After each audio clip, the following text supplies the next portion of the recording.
Hello and welcome everybody. But first, let's thank the sponsors for today. The Law Office of Joseph I. Marchant. They focus on real estate closings and probate matters. So with 20 years of experience, you can contact Joey at 478-374-1505. The Riles Drug Store is your locally owned and operated independent pharmacy with pharmacists that live in the neighborhood, know patients by name, and are dedicated to keeping you, your family, and our community healthy. They offer fast, friendly service with competitive pricing and free delivery to the surrounding counties. Remember that Riles Drugstore also has Riles Outfitters conveniently located inside, which is a boutique that offers home decor, gifts, and clothing for men, women, and children. Shop local and make our community a better place to live. Call today at 229-868-6735 or stop by at 12 South 2nd Avenue, McCray, Helena for help with any of your needs. The Merchants and Citizens Bank is a proud sponsor of Throwing It Around. They've been a vital part of the local community since 1929. They offer traditional products and services people have come to expect. In addition, they offer internet banking, mobile banking that goes to include mobile deposit, ATM banking, and telephone banking. For all of your banking needs, please call today at 229-868-5656 or you can choose visit on the web at www.merchantsandcitizensbank.com. Milton CPA Services LLC is your locally owned full service accounting, auditing, and tax preparation professionals. Please visit them for all of your bookkeeping and taxation needs to help keep you, your family, or your business running smoothly. For expertise and peace of mind, don't be afraid to call on them. Located in the old Security State Bank building in McCray, Helena, call them at 229-868-5614 or visit them on the web at www.miltoncpaservices.com. Vineyard Doodles is your go-to place to go if you are looking to add a new member to your family. You can see them on Facebook, Instagram, or on their website at www.vineyarddoodles.com for any news of new litters of puppies that have been born. And your last sponsor to kick things off, your other banking option in McCray, Helena, located at 45 West Oak Street, and it's Security State Bank. Go see the friendly folks down there or call them at 229-868-6431. As I previously said, guys, welcome back to another episode. This is going to be episode 66 of Throwing It Around. Today, I'm excited to be sitting down with, and I hope I'm saying this correctly, Sydney Karastury. That's right. Awesome, awesome. If you follow the college softball quite closely, you might know her as Sydney Sprague when she was at the University of Missouri and also at the University of North Georgia as her final stop. She's since transitioned into the coaching profession as the head coach at Northside High School in Columbus.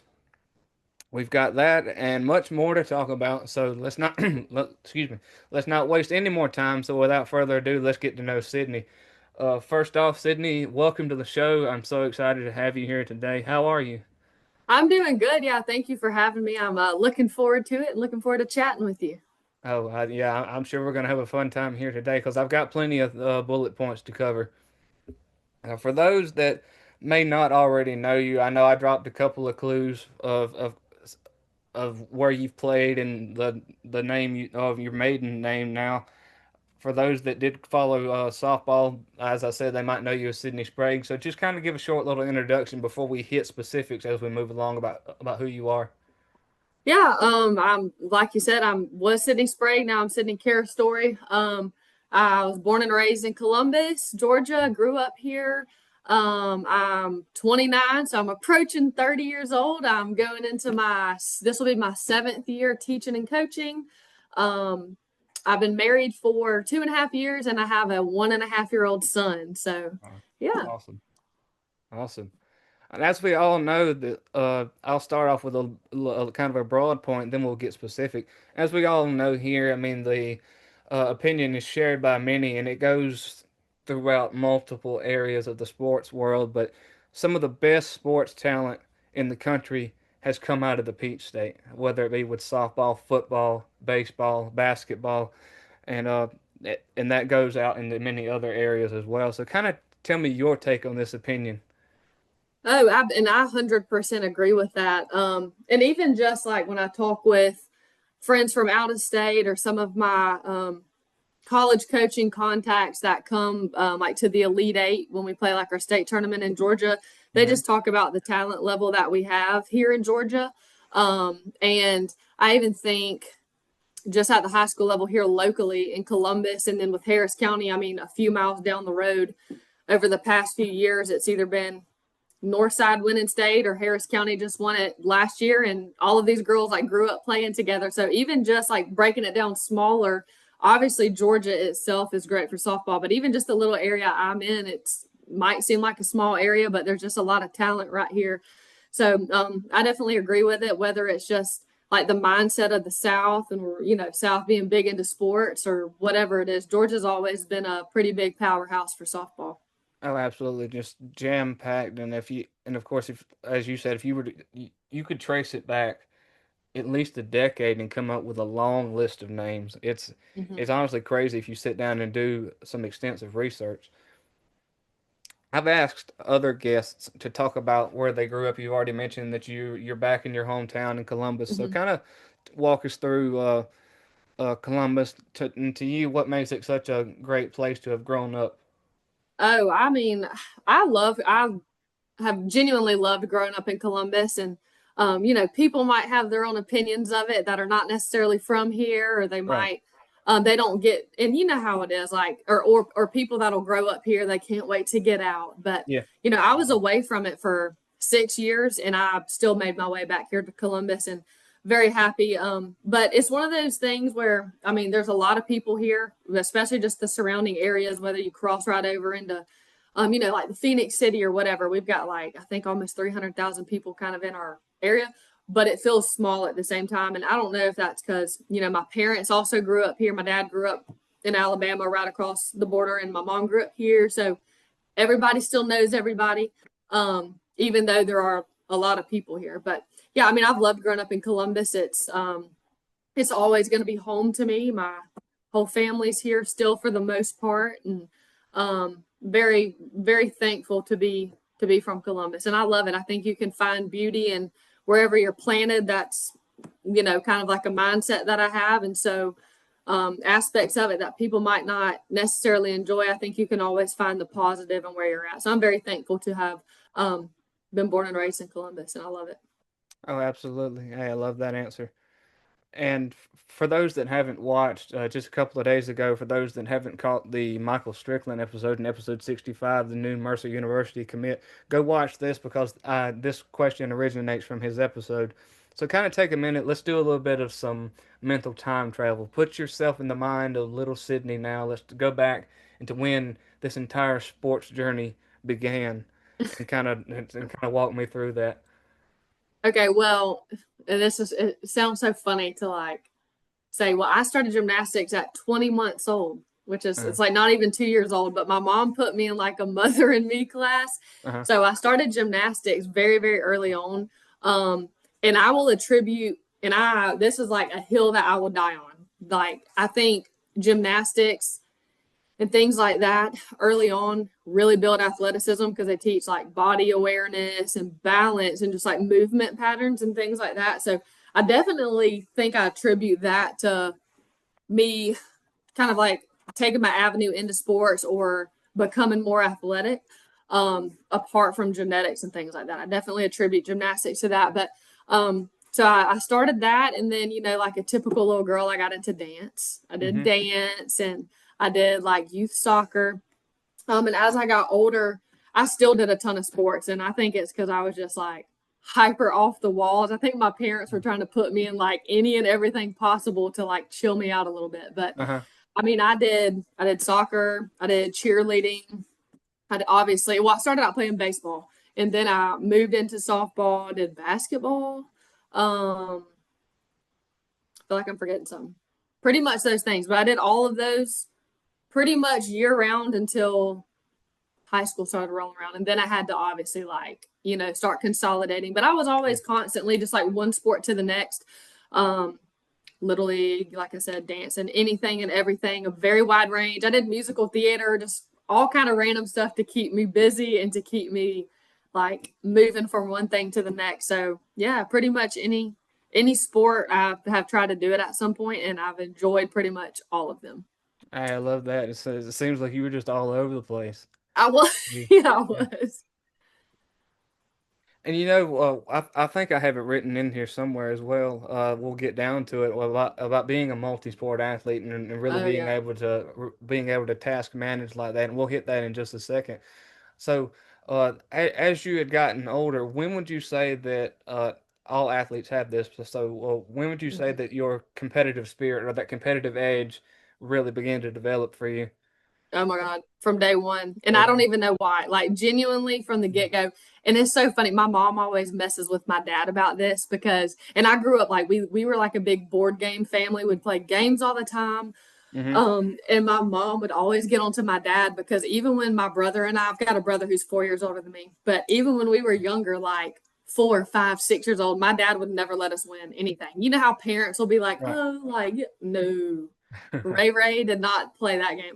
So we got used to like from the get go, just competitive nature, and we like laugh about it now. But I mean, I've always been very competitive, and I think it not even just sports in general, just even like academically like I've always been pretty intrinsically motivated. My parents never had to like motivate me to study or make good grades. I think it was just like an internal competitive nature with myself, not necessarily like trying to make a better grade than so and so, but like just an internal drive to try to be good at whatever it was I was doing. So I Right. think kind of just from the get go, really. Okay, I got you. Hey, I love that. Um, you've already covered this, and I had one question here that was asking about was softball your sole focus there, or did you end up mixing it in with some other sports? I'll say that as we segue into the multi-sport thing that I want to talk about, Mm-hmm. when did you start consolidating all those down into maybe one or two to really solely focus on? My freshman year. So in softball was always kind of like the primary thing, like softball or Right. baseball, like one of those was always my primary thing. And then basketball was next. Like that was the next important thing for me. So, but everything else I did all the way through eighth, like all the way through middle school, Mm-hmm. like soccer, cheerleading, all of that stuff I did, and dance. I did all of that through middle school. And then it's like almost impossible to continue that same path in high school. And I went to Columbus High School, which was very just academically top tier. So I already knew that, a lot of academics were going to be a focus and you're only allowed to do one sport per season there anyway. So I was like, and that's when I started like, even recruitment wise back then before they changed recruiting rules to be later in softball, like I just knew it was time to kind of consolidate. So pretty much my freshman year is when I started focusing just on softball. I played basketball and stuff at Mm-hmm. Columbus my freshman year as well. But even after that, I just like stripped it back and just did softball. And then I still did like musical theater and stuff at my school. So I still did something else, but it was at that point, it was pretty much like all softball Okay, I got you. for the most I part. got So you. yeah, like 14 or so, Okay, 14, 15. I Yeah. got you. One thing that I've always loved, and it's become a bit more of a commodity as seasons have passed along. Some people have always thought that they've got to solely focus on this one sport, get Mm-hmm. good at it and all, but it's become a to me what I've seen in like recruitment patterns. I mean, by no means am I a genius in the rules and regulations of recruitment, but college coaches have seemed to start gravitating more towards the ones that are multi-sport athletes Yes. that the know how to handle the ups and downs, and they know that when they're starting to feel burnout from a sport, go do Mm-hmm. something else. Go do something else with your life. And I think burnout, and I mentioned this with a couple of Middle Georgia State players. Mm-hmm. Middle Georgia, not excuse me, burnout has become a problem in the Yes. past at least decade maybe, and it's gotten so bad to where people have started making documentaries about it and saying Mm-hmm. that there's too much being done with it. It softball or baseball falls in the same way as too. It's not supposed to be a year-round thing. Right. I mean, there's essentially no such thing as an off season now. Mm-hmm. Mm, No, and you're 100% right. And it's funny that you bring out like the burnout culture because I just finished my specialist degree in coaching pedagogy through at Valdosta. mm-hmm, And that was one of my classes was like kind of primarily centered on like mental health and stuff like that with athletes. And just even, I know we'll probably get into it more later, but just even my own self, like, I mean, I've experienced some of that as a player, but that is another hill that I will die on, as I am a huge proponent of being a multi-sport athlete. And because you're right, like you'll get burnt out on it, but even taking that aspect out of it, playing multiple sports is like just physically so good for you because you're Hmm. practicing different movement patterns. It takes different muscle movements and muscle movement patterns to play softball versus basketball versus flag football versus volleyball versus golf or whatever the case may be.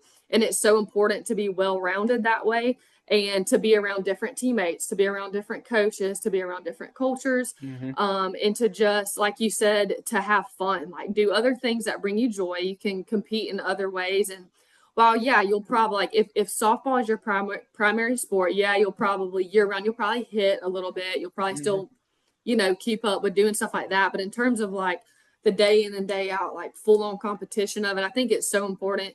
And like you said too, with college coaches these days, they gravitate towards athletes, not just softball players, because you can be a great softball player but a bad athlete. You can be Hmm. good at your position, you can be a great center fielder or something, but you might not, you can't move very well or whatever. Right. So I Right. just think it's and even at the college level too, I mean, they typically recruit utility players and things like Hmm. that, and usually those types of players are more athletic or just movement wise. So I think it's important to play multiple sports. With my own athletes, I'm a big proponent in them doing other things, and most of my high school players play flag football.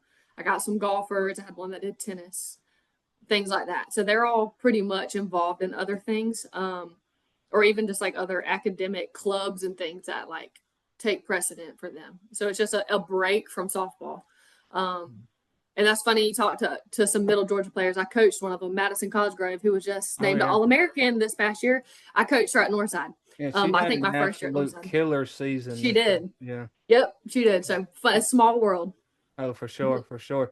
And I know one former, I'll go ahead and mention this too. One former Middle Georgia player that I was really impressed with her answer was Emma Rollerson, played center field at Middle Georgia. She mentioned how she had enough mental wherewithal to notice that she had had enough of Mm-hmm. travel ball to around her get coming into her senior season. She did not play any travel ball over the summer and said, "Well, now I'm sitting this entire season out, and I'm Mm-hmm. focusing on come fall to be the best high school player that I can be, so I can get some better looks from college Mm-hmm. players from just being in Brantley County." And basically knowing that, hey, I took that whole summer off, and now I'm really going to be sharp and fresh come pitch one of of the high school season. Oh yeah, no, I think, and I 100% agree with that too. And like you're saying, knowing that coming in healthy to like your season like that, and knowing, like you were mentioning before about being in Georgia with high talent, and like how I was mentioning the Elite Eight. Um, I talked to our players about that too because we play like a pretty stout schedule. We play tough opponents. Go into the Elite Eight. A blessing about us playing in the fall versus the spring is that all the college coaches are now in their off season, so they Yeah. can. There's hundreds of college coaches at the Elite Eight or any postseason or whatever in Georgia. So knowing that it's not just travel ball. Obviously, yes, like travel ball is important. You're playing good competition if you're playing in good tournaments, stuff like that. But I think people undervalue high school ball, especially Hmm. if you're playing quality competition, and the fact that we're in Georgia. I mean, I've had multiple players like over the past few years, some of them that didn't even play travel ball that got college scholarships from playing high school ball. Hmm. And so, yeah, I think that's 100% important. And that's good for her to know that she was getting to that point of maybe that burnout, because once you get to that point, you're not going to play at your best potential. It's not good for your mental health. It's not good for the team. It's not good all the way around. So the fact that she was able to, take that step back and like kind of reshift her priorities, I think is like very mature as a player. So Absolutely, for yeah. sure. And I'll kind of go off on a side note here too. Of course, you mentioned like with gymnastics and Mm-hmm. dance and cheerleading as well. I think it was all the way back in episode 12 with it was another softball episode. We talked about cheerleading and gymnastics as well. Those sports by us it's a small group of people that look down on those types of sports. Like with Mm-hmm. cheerleading too, I don't see how they don't think cheerleading is not a sport. Mm-hmm. Yeah, and especially like with dance too. Those are some of the most in shape people I have Oh ever seen. yeah. Yeah, that I've ever seen. And I've become a huge gymnastics fan over the past few years. Yeah. It's definitely like I would even say with those two sports right there, I mean, there's so much attention to detail involved. Hmm. Like, with gymnastics and like I never got like real competitive into it. I mean, Right. I could tumble and flip and everything, but like it was more so like a foundational thing for me before I did go into cheering. Yeah. But regardless of both of those sports, there's so much like technicality involved with almost perfection, which can be like to a fault because then you can get into a perfectionist mindset, which can be a detriment. But Yep. also at the same time, it teaches you like attention to detail, which is also important, not just in like sports, but in your everyday life. Yeah. So, Hmm. but yeah, they're definitely tough and they're mentally tough too, and Oh, physically tough, obviously.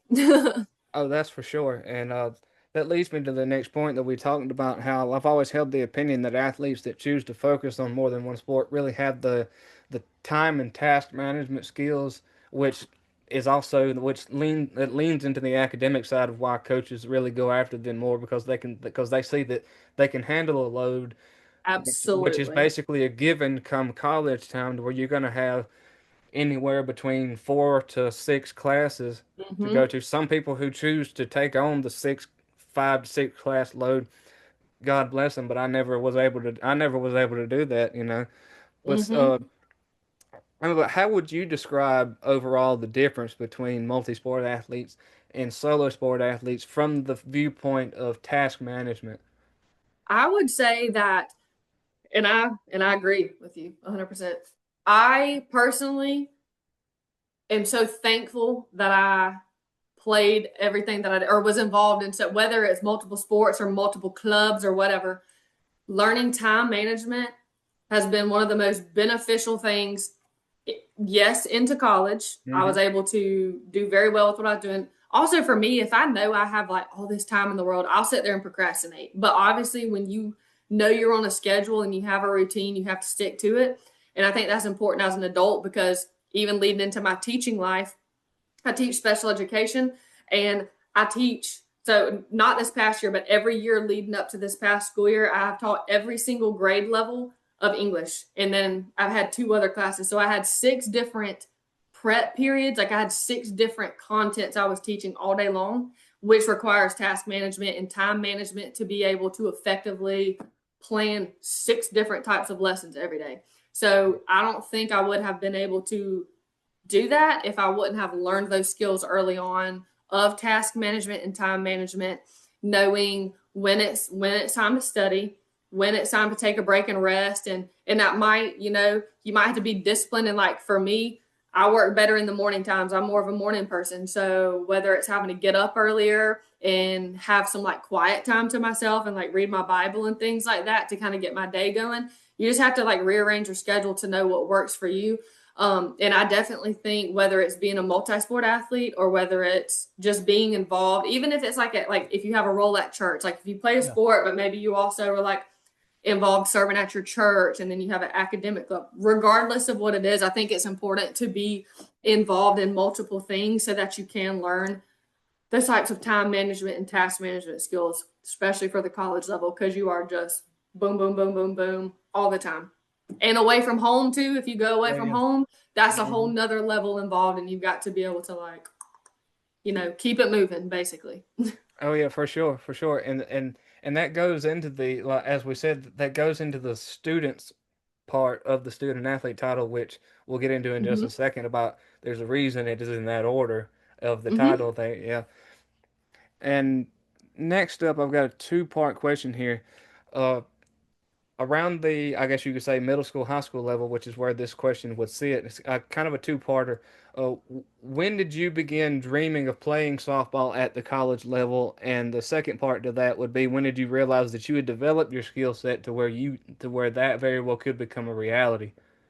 I would say I've always been very athletic. I've always known I was athletic, and just kind of relied on athleticism as opposed to like mechanics. Like I never really learned proper mechanics of playing. I just had feel, I guess, which can be like a Mhm. blessing and a curse. Yeah. Um, just not learning like an actual legit foundation of mechanical necessities early on. I just could figure out how to make things happen. So I knew I was athletic and knew I had, qualities like that just from being a multi-sport athlete, like we talked about. But I would say more so to like in middle school is when I started kind of like understanding, you know what, like I could get pretty good at this if I continue to work at it. And probably around seventh going into eighth grade is when I started really thinking, you know what, like I think I want to play in college. Hmm. And understanding that I was maybe, I don't want to say like set apart because that's not like the right terminology, but like I think I just realized like I can I can develop by like working hard. I've got skills that I know like with the right people can kind of help me develop. And that's where I just started kind of maybe noticing that I might, if I tried and if I worked and got after it, that I might could have an opportunity like that. So yeah, I would say like kind of like later on in middle school, I always knew I probably wanted to do some sport in college, like whatever it was, but probably around then is when I was like, you know what, like I think I'm gonna try to pursue this and see what happens. So yeah. I got you. I got you. So let's kind of run through the high school high school portion here for a second. Now, you already mentioned that you attended Columbus High. So overall, in your 4 year span there, like well, you could either go academically or you could just focus on sports by itself. So overall, did we have a successful 4 years all around? Oh yeah, I honestly I love Columbus High School so much, and it's funny because now I teach at the rival. Like me teaching Hmm. at Northside, I'm at the the rival high school.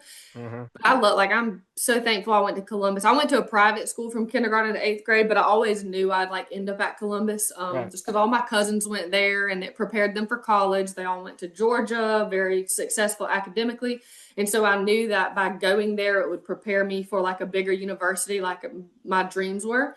And so, yeah, I definitely academically, it prepared me 100% for college. I was so prepared. I was so far ahead than probably the norm in terms of just like the type of like workload and study load that I had learned. So I was definitely thankful for that. And then athletically as well, like I had fun. It was fun playing softball there. With all my friends, some of my teammates, they're still my best friends today. And we made it to postseason every year. We made it to the Elite Eight, won region a few times. And so, yeah, I mean, it was good. My think my best year was my senior year, 100%. And just I kind of like peaked at the right time there. But yeah, no, I had a great experience at Columbus. It was wonderful. Wouldn't change a thing about it at all. Awesome. Awesome.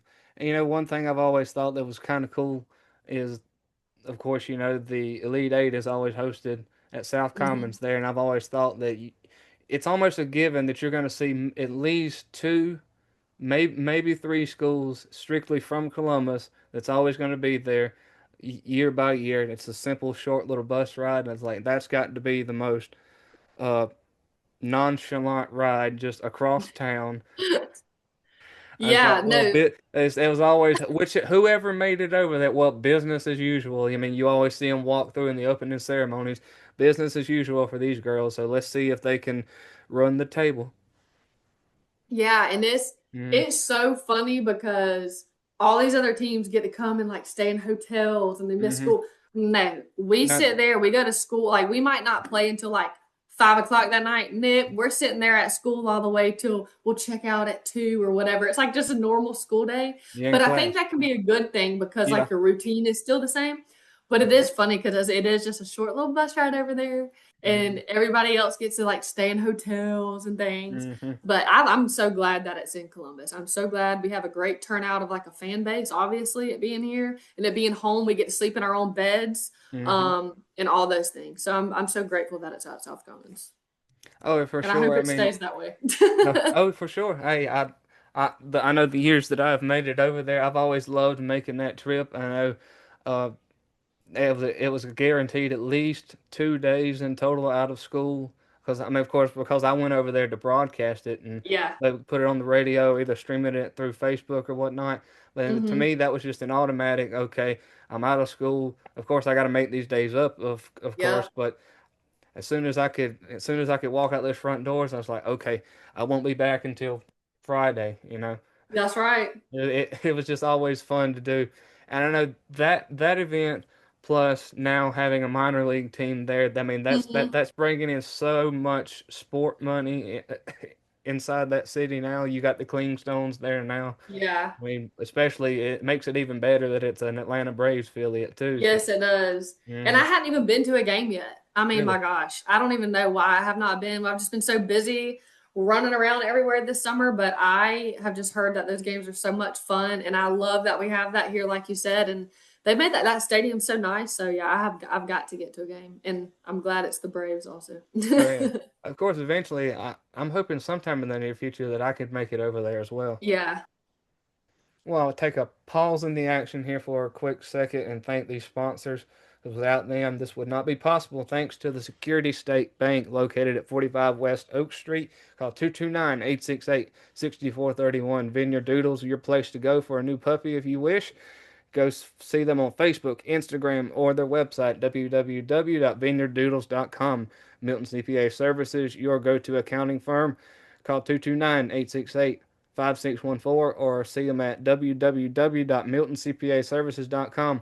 Merchants and Citizens Bank phone number to reach them 229-868-5656 or www.merchantsandcitizensbank.com. Riles Drugstore jointly with Riles Outfitters located inside 229-868-6735 or stop by 12 South 2nd Avenue and the law office of Joseph I. Marchett.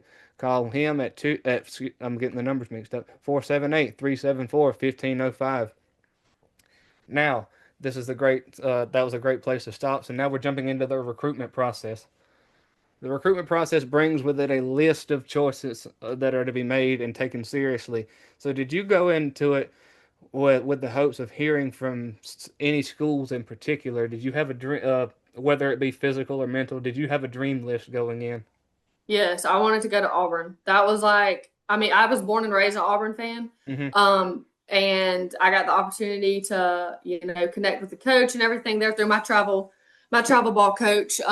But at that same time, they had a coaching staff change and it just kind of went from there. So, but it ended up being like a blessing in disguise because you always end up where you're supposed to end up is how I feel. Whether you end up staying there or not, you always end up where you end up for a reason.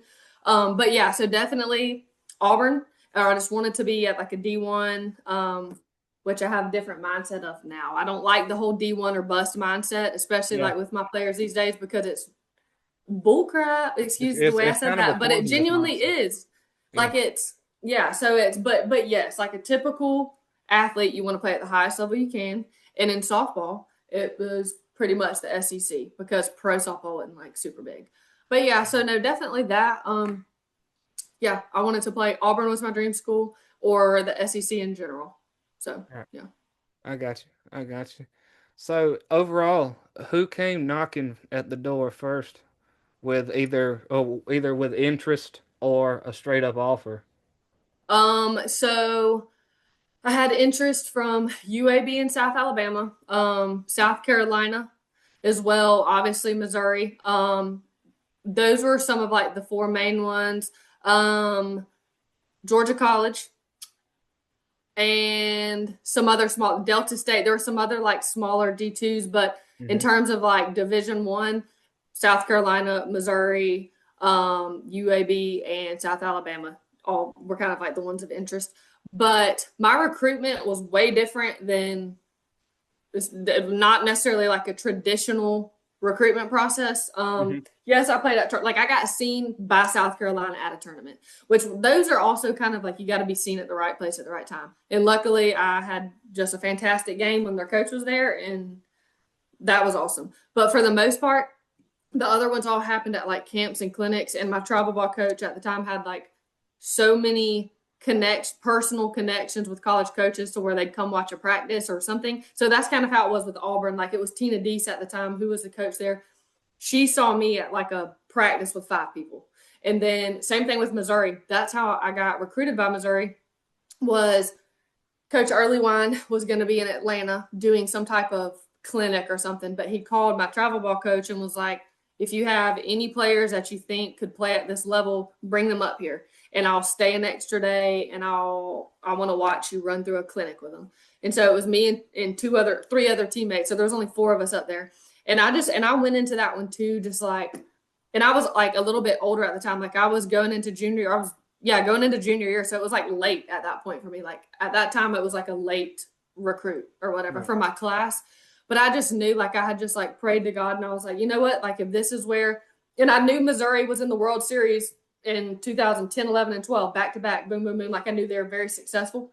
Um, and so I tried not to be nervous because I didn't want to like psych myself out. But I just like prayed really hard, and I was like, God, like if this is somewhere that you want me to be, like if you have plans of me being at this level, and it's not just my own like selfish ambition or like, desire to chase that, to chase the SEC, then please allow me to just like play freely, just to be free, not to be nervous, not to like hinder myself by like putting too much pressure on myself. And I mean, he answered that prayer. Like I had a great outing, and immediately Coach Earlywine was offered me essentially, and it was just a dream come true for me, and I was so excited. So yeah, so my recruitment was, and then after that point too, like other schools were, because I hadn't signed anything yet, but Right. that's other schools like came trickling in. But I just at that point knew, like I genuinely knew that it was like an answered prayer.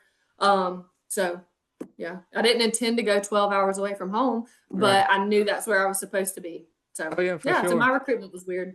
Oh, It was a oh yeah, different process. for sure. And you're right. I mean, that kind of brings up a point that I mentioned in a really early episode was whenever you get noticed by programs of that level as well, it Yeah. kind of creates a domino effect. It's like, okay, if Hmm. Missouri's wanting this person, let me take Right. a look at this person. Okay, I've seen either a tape or I've seen you in person. Now I want you. No, Hmm. Missouri can't have you. Come here. Right. Exactly. Hmm. And that's how, and like I would say too, like my everything about my playing and stuff growing up, and just like even travel ball was always like an underdog mentality type thing. I didn't necessarily play on one of the like most premier nationally whatever travel ball teams. I had opportunities too. I got asked to play on those, but just, I mean, just the financial commitment, just even Yeah. just the Hmm. travel going up there, it just wasn't something that I was able to really do at the time. And but I'm so thankful for that, because I did learn the grind. I learned the grit. We at travel ball practice, we literally had like a bucket of balls that were labeled numbered 1 through 50. And after we'd hit home runs on top of the rock, we had to go up in the woods and we had to get all of them back. Like we genuinely like had minimal equipment. It was just, I almost like to say, I don't want to say like the bad news bears, but we used to joke like that because we'd roll up to tournaments and it'd be 9 players, and we wouldn't have like the most fancy stuff, but we'd be very athletic and could compete. So I'm thankful for it like that. Like I'm thankful that I had kind of that instilled in me, because I appreciate the grind and I appreciate what it took to, because it's hard. Like it's hard to get recruited. It really genuinely is. Like it's hard to go through that process. I mean, it's such a slim chance that you even make it to a Power 5 school. Like it is such a slim chance. A tiny percentage of athletes actually make it to that level.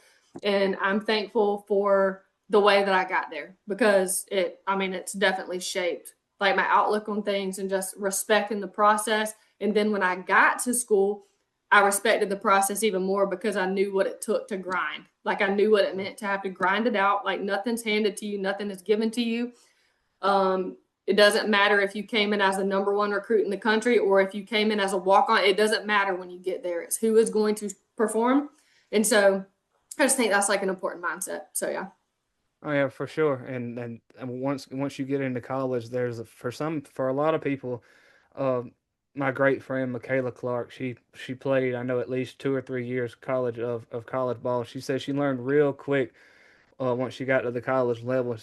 She told me, she said, if you have any people that are wanting to play at the college level, tell them that once they get here, you're going to find out just how much you like softball. Yes. Yeah. No, that's a Yeah. 100% it. Yes. Yeah, you're Yes. basically there's going to be a couple of times that you're going to say, "How much do I actually like softball?" Yes. Yes, or we're honestly like how much, and that's exactly right. And that is I'm so big on today. Mm, Yes, I want people to chase their dreams, to go to the highest level, But for what reason? Are you doing it for the clout because you can say you're an SEC athlete or a D1 athlete, or do you genuinely love the game and you like can play at that level and you want to compete at the highest level? Because it'll get exposed quickly. Like Mm-hmm. it will, like you said, you'll get up there and you'll be like, oh, really? Like, is it, Mm-hmm. like, dang, do I like to do this day in and day out? Do I still love it? Or is it just something I always thought was like an end, like, okay, I hit this goal, now what? And so that's something that like will definitely get exposed when you get to the levels like Get that. those 5:30, 6 o'clock weight sessions, the Mm-hmm. cardio sessions, and all. I mean, it'll really starting to make you think. Yeah.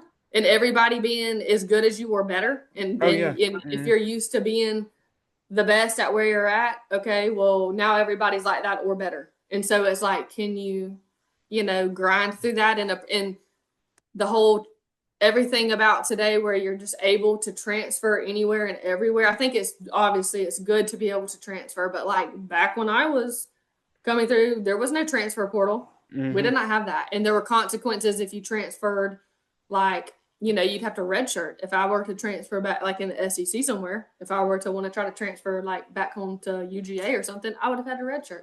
All right. But that's not necessarily the case anymore. And so it just, there's like a different perspective of like what's worth trying to grind for, like pay your time or, that teaches you a lot. Oh Teaches yeah, you a for lot for sure. sure. For sure, and of course you mentioned just a minute or so ago about going in there and finding out if you really love it. I mean, Mm-hmm. going and knowing what you're entitled to and whatnot. Mm-hmm. It makes me think of at least of our generation, the goat, the college football coach Nick Saban. Mm-hmm. That he mentions a speech that he gave to his football team one time. He said, "I gave them an entitlement speech." He said, "I sat Yeah. him down in the locker room. He said, 'Here's what you're entitled to.'" And he Nothing. paused for a second. He said, "You're entitled to nothing." He said, Exactly.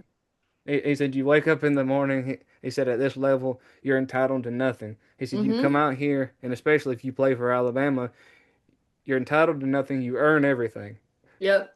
He said, "You earn your playing time." He said, "I don't care if you're Derrick Henry." He said, Mm-hmm. "Derrick Henry earns his playing time." He said AJ McCarron, I'll go back a handful of seasons. AJ McCarron earned his playing time. Tua Tagovailoa earned Yep. his playing time. I mean, and his speech just went on from there. I mean, I even saved that to like watch later on because that type of speech goes outside of sports. Mm-hmm. Yes, it does. Yeah. Yes. And that is why I tell my players too that everything we do has nothing to do with softball. Everything that we do prepares you for life. It prepares you for your job. It prepares you for a future mom, for a future wife, a future whatever you become in life. Every single thing has some type of life lesson attached to it. And you can Hmm. learn that through sports. That's why I'm so passionate about sports because they mirror the real world. And Hmm. so exactly like you said, like you are not owed anything, you earn everything.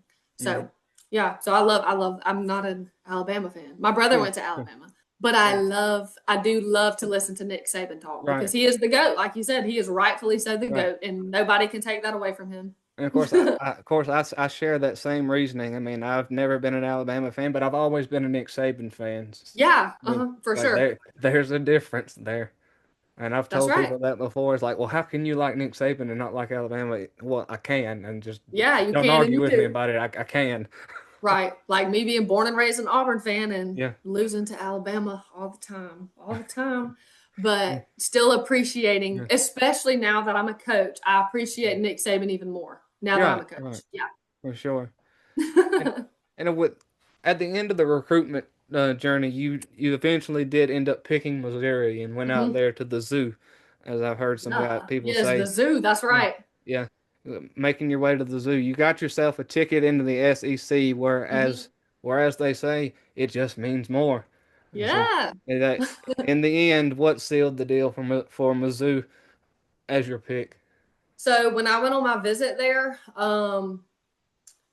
number one, like I said, always wanted to be in the SEC, and from the get go, like I just had a deep, overwhelming peace that transcends all understanding, like from the Lord, that I just had a feeling about it. And it wasn't Hmm. what I expected. Cause like I said, I didn't want to go 12 hours from home. Hmm. I was like, that was scary for me to like even just think about that. But just talking with Coach Early Wine when I did, he was very genuine with me when I went on my visit there. He knew my faith was also important to me, so he blocked into my recruitment weekend. Or in my visit, he blocked in a time to go to church. Because I was like, I'm on the worship team now at my Mhm. church, but even like back in high school, I've always led worship at church and things like that. So he knew that was important to me. So he showed me more of like the town and city itself and just kind of let everything else speak for itself. It wasn't like you can tell when people are being phony and when people are trying to sell you too hard on things and it's like not genuine. Mhm. But everything there genuinely felt like home. And to this day, Columbia, Missouri is one of my all time favorite places ever. I am so freaking thankful. I am so thankful for Missouri. Like I love the town. It reminds me that a lot of they call it like the Athens of the Midwest in terms of just Mhm. like um like kind of college town, but like at the same time, apart from that, it's a great residential area. People love to live there. A lot of my teammates from California that played there ended up staying there. Like they ended up Okay. staying living in Missouri. And it's just the best place. It's the best people. They are so nice. Everybody there is diehard Missouri fans because it's not like here where you have like Georgia, Georgia Tech, or Florida, Florida State, Auburn, Right. Alabama. Like Missouri is the school. Like that is like the Right. big school there. And so everybody is just so diehard and it's just so homey. It just feels like home, even being so far away. So yeah, so that's a big part of why I chose it, and just because of the opportunity of being there, being the SEC. But I just knew like I had that deep internal piece of an answered prayer. I knew it was very, very specific that God wanted me there. And Mhm. when I realized that, I also started realizing like, and it was kind of around the time too that I'd got like saved. Like I got saved in high school and like was really starting to like get deep in my faith, that I started understanding sports as a platform and how I knew that God gave me this opportunity, so I wanted to use it as a platform to glorify him and to make his name known. And so I knew going in that my mission, aside from like obviously playing softball and getting an education, was to be a light and to be a vessel. And like to my teammates, to my coaches, to everybody around me. And that was kind of my mindset going in. Anyways, it was just like a wow, like God, thank you so much for this. Like everything about this opportunity is yours. Oh, So yeah. awesome. I love that. It seems like everything about that visit and the pitch that he gave you was it all just spoke for itself. Especially Mm-hmm. I do like the effort that he put into blocking out the church time as well. So I mean Mm-hmm. that right there really showed that he has uh the ability to care for what interests this potential Yeah. kid, going out there for And sure. he even like when I went there too, like I ended up joining that church and singing there. He would come and watch me sing on Sundays and stuff too. Wow. Like yeah, it was cool. Like it was, yeah, I love Columbia. Oh, awesome. Love Awesome. Missouri. I will always be a Missouri fan until forever now, Oh, no matter what. absolutely. Yeah. And how did you handle the overall transition into the college athlete life? Oh my gosh, not very well at first. Not It very was well. so no, it was so like oh my gosh, it was so much. I would say the fall because yes, like everything about my high school prepared me. Everything about whatever, like like you feel like you're going in prepared. But it is so different when you don't have your parents there and you're living by yourself and you've got your roommates and you want to do Mhm. what you want to do. And oh yeah, I would say it took me a couple months to get adjusted, genuinely. And it was very hard because like I was saying about the grind, like there's just so much about it that like physically depletes you, not necessarily in a bad way, but just like just the literal time and energy it takes to be a college athlete, Oh yeah. to adjust to college classes and stuff like that is so depleting, and it can just like be very draining to where it kind of can start to affect other aspects of like your mental health or what, just all of those things. So it was not necessarily a seamless transition, and it actually went up the summer before. I went up in June, right after I graduated. I went for like a mini mester in June to just kind of like get acquainted a little bit. Right. So that helped. But it's just different when everybody gets back on campus and you're like meeting everybody and you're like, you want to be more social than Right. like you want to Mhm. be a little social butterfly and like you want to make your friends. And it's just hard. First time being, like I said, away from home like that. And but definitely around like the holiday time was when I was like, I kind of had to come to Jesus with myself and I was like, what is going on? Right. Like, what in the world? And then I got it together. And then I Yeah. like I figured it out. But yeah, it And was hard. of course, I had a friend tell me this too, is that you got to think that the overall size of the place, in high school, you've got this certain amount of people that you know Yeah. and you've been always been familiar with. The class sizes are anywhere between 20 to maybe 30 Mhm. people at the absolute most. You get out there to a big university, you could You got almost 36,000 students on your yeah, campus. Yes. 36,000 students there now. You can almost double, if not maybe triple your class size Mm-hmm. almost every time because I know I had a friend that ended up going to Georgia, and we had, I'll say, just throw out a number, 25 people in our classes, and she goes up Mm-hmm. there and first class she gets in first semester, there's 300 people there. 300. Yeah, Yeah, for sure. and that right there, it would almost throw you for six loops. Oh yeah, and you Yeah, don't have, and it's like, and you have, especially like those like beginning class, like yeah, the prereq whatever like that everyone yeah. has to take. Mm-hmm. Those like you said, the 300 ones, your professors don't know you. They don't know you. They don't No. know if you're in there or not. It's so Yeah. easy. If you wanted to skip class, you could easily skip class and nobody know. You know what I'm saying? Mm-hmm. Like you could, nobody. They don't necessarily build relationships with you. And obviously, like as athletes, we had rules like we had to sit like in the learning tee or whatever, like the either the front row or straight up the middle of the auditorium so that we are in our professors' line of sights and Right. stuff like that. I mean, we still like talk to our professors and would try to build those relationships. Just as a student athlete, you are held to a higher standard Right. because that's an honor to be that. Um, but for sure, it's definitely like those classes were the ones I struggled with the most. And I think because of that, and also just being like fresh into college. And then, like I said, I figured it out. But once you get into your major classes, the class sizes go back down small. So when I got into my education and all my special ed classes, I had 20 people in my classes. But those first classes, like college algebra, your American government, those are so many people in those auditoriums. And you have like one grade per semester, and you really have to like lock in. Mm-hmm. So, yeah. So it's different for sure. And of course, I've always held kind of the opinion that those what you would say prerequisite core classes or whatnot, I've always considered them a waste of time because n- I'd say I'll be conservative and say 80% of that you learned in high school. I know. I'm like, didn't we Yeah. just go over this? Right. And then Yeah. of course it may go a little bit more in detail, but Yeah. not enough to merit having to take the class, in my Right. opinion. But And on I the think, I'm sorry, go sorry, go ahead. ahead. No, you go. I was just gonna say, like now with so many like dual enrollment opportunities in high school, like a lot of my players do dual enrollment to Uh-huh. where they're getting those core classes out of the way through CSU and it's paid for. Like they don't even have to pay for it. I think it's a great opportunity. Oh yeah. That way, when they go into college, they don't have to take those core classes because they've already got those credits. Oh, for sure. And so that's like some people take advantage of those opportunities now. I didn't necessarily do that when I was in high school because I liked being at high school. Like I enjoyed the whole high school experience. Yeah, Would it same have here. probably have been good for me to like maybe do like one or two? And I took a ton of AP classes, Hmm. but that also didn't. I mean, it maybe got me out of two classes in college. It didn't Yeah. really. But yeah. So in hindsight, I'm like, oh yeah, maybe I could have done a dual enrollment or something. But also at the same time, I don't regret it because I Yeah. genuinely loved the high school environment. I like to be all involved in my high school. So Yeah, me too. I kind of share that same experience. I mean, looking back, I mean, should I have? Yeah, it probably would have helped a lot, but at the same time, I always thought it was like, well, I'm not going to waste my time with that. I honestly want to get that high school experience. I want to yeah, go here. I want to be able to do this and do that and yes, go home, you know, mm-hmm, and not have to worry about writing an essay for Georgia Military College, which is where I got yeah, my associates from.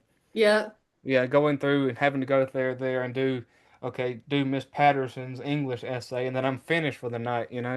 yes, Then just go. I oh mean, yeah, just go in there, go in there and have the prototypical high school homework load and be done with it. mm-hmm, right, On the academic side of things, I mean, in terms of picking your major, I'll mm-hmm. go ahead and let you talk about that for a second. Was it a hard decision, or did you go in knowing pretty much what you wanted to do?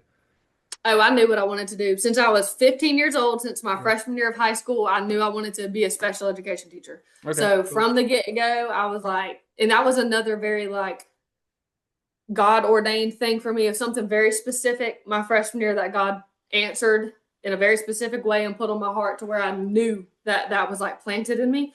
And so even throughout high school, I was involved with our special education department at school, like as a peer facilitator. And I did some stuff at Easter Seals as well, which is like a day center for like kids and adults with special needs here that we have in Columbus. They have some like in other locations too, but we have one here. So I knew like no matter where I was going, it better have a special education program. And All right. obviously Missouri had that, or I genuinely wouldn't have gone there if they wouldn't have had special education. I wouldn't have gone there. But they did, and so yeah. So it was from the get go. I did that, but that is also a degree that it's nowhere near the level of like a nursing student and being a student athlete at being very, very like almost, I don't want to say impossible because it's not impossible. I have friends who have been nursing majors who have played all 4 years of their college sport. It's just hard.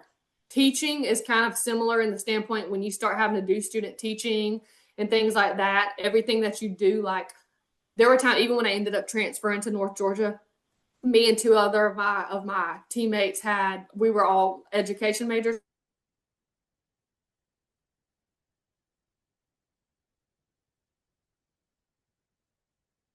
schools at like 7:30 a.m. Whereas the rest of our team would be going at 7 to do their team lift. We would have to like do so, or we might be late to practice one day and have to stay late. So it definitely is like hard scheduling, but I always knew I Mhm. wanted to do special education. So I got yeah. you. I hate to ask this because my screen just froze and half of your answer I did not hear.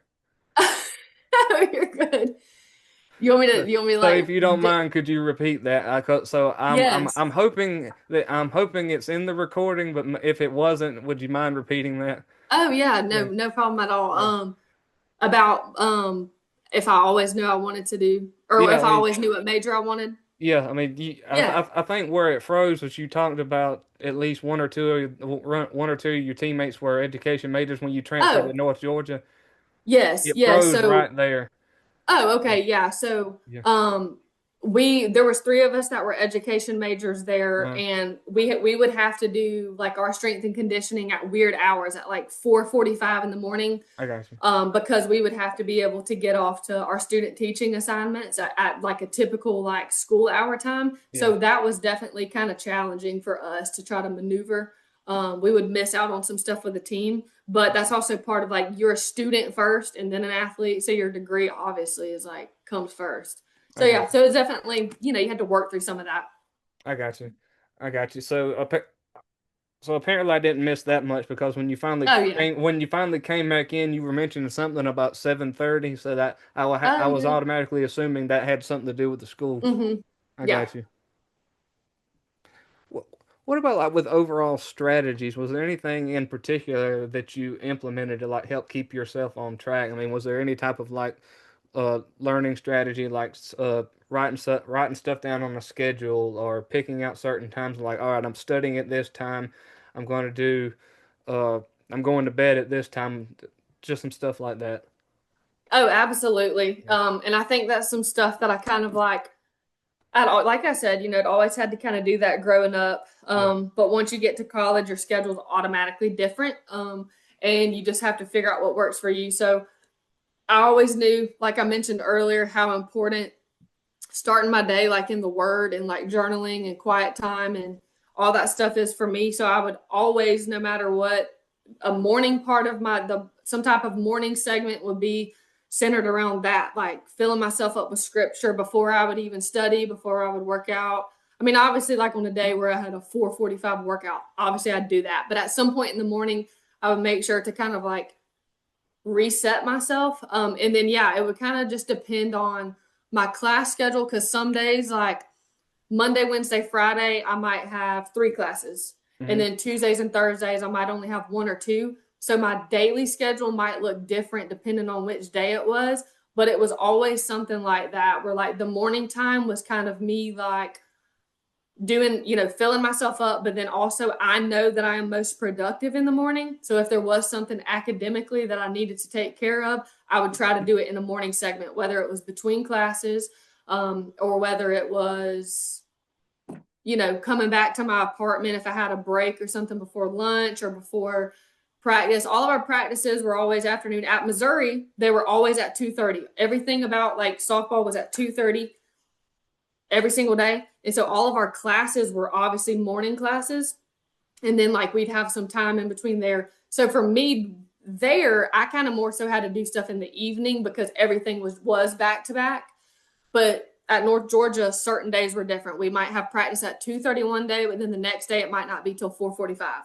And Okay. it just would kind of depend. So yeah, it was just based on what time my classes were, what time practice was, and just me knowing myself that I'm most productive in the morning. So anything that needed like attention needed to, or if I wanted it to stick, needed to kind of be done in the morning. That way I could, at the end of the day, I could actually truly relax because I felt productive. And I I got you. felt like, and even now in my adult life, like even as a mom, as a parent, as a wife, as a whatever, and it's funny because my husband and I are so opposite. I am someone who would rather do all the chores and all the not fun stuff in the morning, early in the day, and then relax later. But he's the Okay. opposite. He'd rather like hang out or do something and then chill and then do that stuff later. But I'm like, I can't relax if there's like dishes all in the sink. I got So you. it's Yeah. funny how it like mirrors real life for me.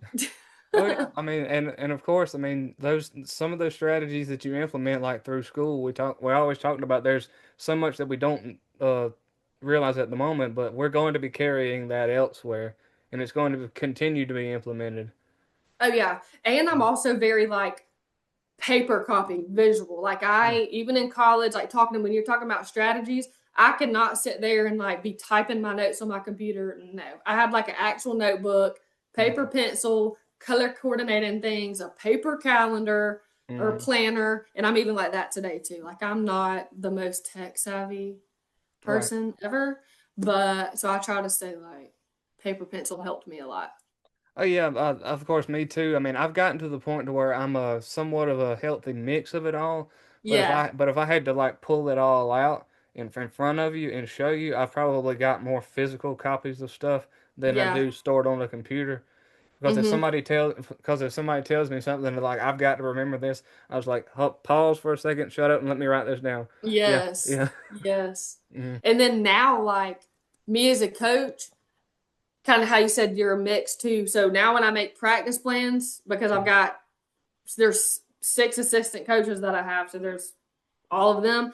I make like I have an Excel sheet that is like super organized. It'll have like the mm, time we're doing what, like the notes, what their roles are. I keep that in a digital thing so I can easily share it with them. yeah. Even though like if I'm sitting there thinking about stuff, I might be trying to like jot it out on paper, but when I like actually send them a copy, I type it up. And then I I have got you. access to it for like future references. I got you. Yeah, that makes sense. So now we're gonna hit the.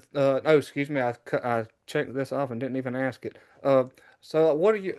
As we end the Missouri segment, like what are some of your fond memories or lessons that you took from your time in Missouri? I think number one, all of my best friends are from there. A lot of my Mhm. bridesmaids in my wedding were my teammates from Missouri. Got you. So I am so, and even beyond that, like my parents would travel to a lot of our games, whether it was out in California, whether we were down in Florida, wherever. They just loved to come be a part of what we were doing. So my parents formed special relationships with some of my teammates' parents. And so just that type of like family environment was so fantastic. And I will never forget my first SEC game ever, just like when we played South Carolina, just knowing like, oh my gosh, everything in my whole life I've worked for is like, this is the moment right here. Like I'm living out a childhood dream. So just that, like, yeah, all the bells and whistles, I guess, were really cool. Like the weight rooms, the facilities, the treatment stuff, like all that stuff was great, but that stuff is like not lasting at the same time. So I would say more so like number one, knowing you lived out a dream was great, Yeah. but just the friendships and the relationships. And also, my time at Missouri is kind of like a paradox because part of it was the lowest point I've ever been in my life. And then but then on the flip side of that, it's like the closest I've got to God at the same Right. time. It's where Mm. my identity was completely reshaped because growing up, like I said, playing multiple sports, all that stuff, everything, you can get caught in the mindset of that your worth is based on your performance. And I always knew, like, I'd always been praised for being athletic, praised for being good, praised for this and for that. So then when you get to that level and it's not always rainbows and butterflies and you struggle, you can start to feel like you fail as a person. And I sort of started falling into that trap where I was like, what am I? Like we had some issues going on in general at Missouri with our team. We were under investigation by the NCAA, so that didn't help. So we had like legal investigations going on, being far from home, falling into depression, literally at rock bottom for a portion of that time. But at the same time, it was God was under me, building me back up, showing me my identity has nothing to do with my performance. It has nothing to do with me as a softball player. And that everything I learned there from that standpoint made me who I am now. And it's also why I'm a coach now, partially. And it's also where I got involved with Fellowship of Christian Athletes. I was on the leadership team there and how I Mm-hmm. got involved that way. And now my husband is over that here in West Central Georgia. And then I'm over it at my high school that I teach at. So all those things, those little like parts of my life there obviously show up on this end. So there's definitely lots of highs and lows, but I would genuinely would not trade it. I'm always deeply thankful for my experience there, even though it was for only 2 years. And I'm very, very, very thankful that I was there. I learned lots about the highs and lows of life, and it 100% made me who I am. Hey, I love that. I love that answer. And I know there had to have been plenty of moments while you're at Missouri of kind of those pinch me moments like, am I actually here? Did I actually just do that? I mean, Right. especially on some of the big games, as you said, your first SEC game with it being against South Carolina. And I know one matchup I always enjoyed watching each season is when Missouri ends up playing Oklahoma. I know which Mm-hmm. would have been an old Big 12 Mm-hmm. opponent, and Missouri, to me, of course, I know Missouri has always, for the at least the past few seasons, has fallen short in terms of actually get trying to make their way back to OKC. Yeah. But that with the Oklahoma matchup in particular, I've always told people when I broke down some college softball is like Missouri is that watch out spoiler type team. It's one of those teams that'll ruin your day if you come in here thinking that we're about to beat Missouri easily. Mm-hmm. Oh yeah. And Yeah. when I was there, we never even got to play Oklahoma. I wish we did. It would have been Mm, so awesome, but we never matched up with them. really? Yeah, we never did Huh. when I was there, even in like a, um, not preseason, but like pre-conference play. Even Yeah. when we played in tournaments, never got to play them. Cause I had already, like my freshman and sophomore year is when I was obviously there, Hmm. but we played a ton of we played like Oregon's, Arizona State's, UCLA, like Michigan. We played a bunch of them at the beginning of the season to get ready for SEC play. And then we always hosted our own regionals. Both of those years we didn't get to host a super regional. We went to UCLA my freshman year for super regionals, and then Michigan my sophomore year. So if we would have made it to the World Series, we would have probably matched up with them at some point. But we never even in that because they were hosting their own stuff too. Like Hmm. Oklahoma was doing all that. So I never got to match up with them. And I would have loved it because my old roommate at Missouri, Paige Lowry, Hmm. she ended up transferring to Oklahoma. She transferred out the same year I transferred out. And then she won Uh-huh. a national championship with Wow. Oklahoma the next year. She made like the last out and everything pitching. So that was cool. But then after that, Missouri did match up with them, I think in a regional or something. I think it was the Uh-huh. year after I left. But this year, that game that they beat them this year was awesome. I was so proud Mhm. of them because I know, like you said, they've like kind of fallen off. They've kind of been up and down. Yeah. Um, which it's hard to watch that sometimes because like you just know how much work they put in, especially how hard the SEC is. It's like you can play somebody super close and almost pull out a win, and then not, and then you feel like crap. Like dang, we just came up short, but like you also played a good game. So it's like it's frustrating, and I feel bad that they had that type of season they did this year because I know it's the first time they haven't made a playoff or like a postseason in I think 18 years, which is Wow. hard to think about. But they Yeah. also they battled through a lot of adversity this year, and I hope it just makes them better for it next year. And one of my former players at Northside plays at Missouri right now too. So I just like for her want them to be able to like pull it out. So, Awesome. but yeah, but I was so glad they beat Oklahoma this year. I know. I think I ended up catching the last three outs, I believe, and when I saw that, I Uh-huh. was like, that there goes another huge upset, which we'll get to in Yes. just a second because we're almost at the bottom here. Um, we'll talk about how there were multiple big upsets this past softball season too. I mean, including some of the games that Oklahoma ended up losing. So now I want to now that we have hit transferring a couple of times, let's transfer into it and talk about you moving to North Georgia. Some people would consider that uh, a backwards move. Some in terms of transferring, Mhm. going down to Division Two. So to wrap up your career at North Georgia. So what was the motivation behind the transfer? And I put this in kind of a parentheses. To me, it kind of sounds like a Jordy Ball type of move because Jordy Ball, her inspiration behind going to Nebraska. Some people always wonder, like, why in the world, who's somebody who is such a dominant pitcher at Oklahoma of all places, goes to Nebraska? It's like, well, she just wanted to go home. Yeah. Yeah, so there were a couple things. So we had the year I transferred out of Missouri, we had 7 or 8 people transfer out. And Hmm. keep in mind, this is before transfer portal stuff, so it was all like, and everybody's was for like different reasons, but like we had, some everybody had different motivations. Hmm. Mine definitely was to get back closer to home for sure, but there were also some things going on that were just the environment itself was it was making it hard to I think reach my potential, not necessarily softball wise, but just in general. And it was some outside factors that were just kind of going on that were definitely challenging. But for the Hmm. most part, it was genuinely like 12 hours is a long way. And I'm just, so close to my family. So I just kind of was like getting to that point where I was like, you know what, like, and it was hard. It was a hard decision because part of me was like, dang, like, you worry about perception. Like, what does it Yeah. look like? I'm leaving all this and what are, but also at that point, I was getting more mature in my faith to Yeah. know that I was surrendering that back up to God to like, you know what, like, am I holding on to wanting to stay here like for the wrong reasons? Is it going to be detrimental to me and my growth or whatever? Like, and at the end of the day, I don't think God cares where you're at. I think he cares what you do where you're at and like Right. the light that you shine for him. But I genuinely was like, should I stay? Should I go?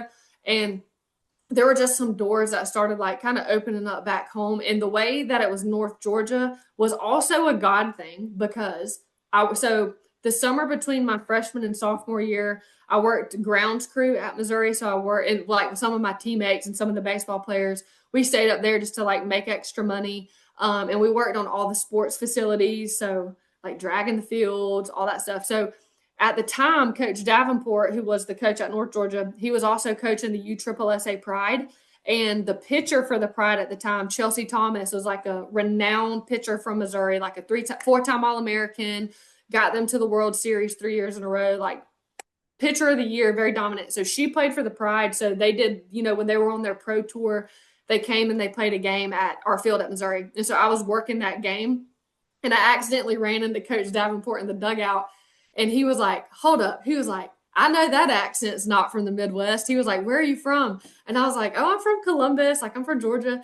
And, we just like made that connection. And he was like, well, I'm the coach at North Georgia. And we just got to talking. And he said, oh, yeah. He was like, I know who you are now. He was like, I know now that you said your name, I know exactly who you are.